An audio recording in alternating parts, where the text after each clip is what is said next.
આ તો 18 વર્ષનો હગો યા 3 પગારો તગો। કેમ છો મજામાં ને?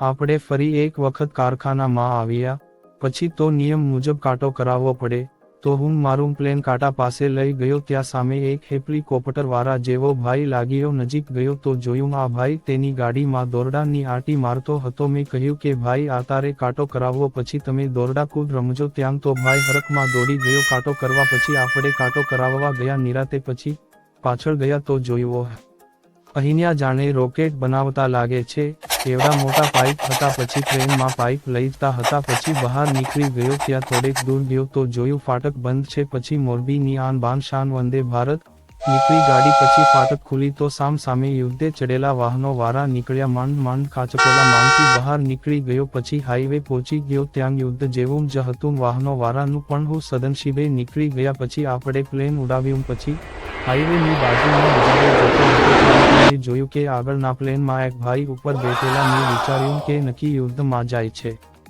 મારો બ્લોગ અહીં પૂર્ણ થાય છે, એ આવજો।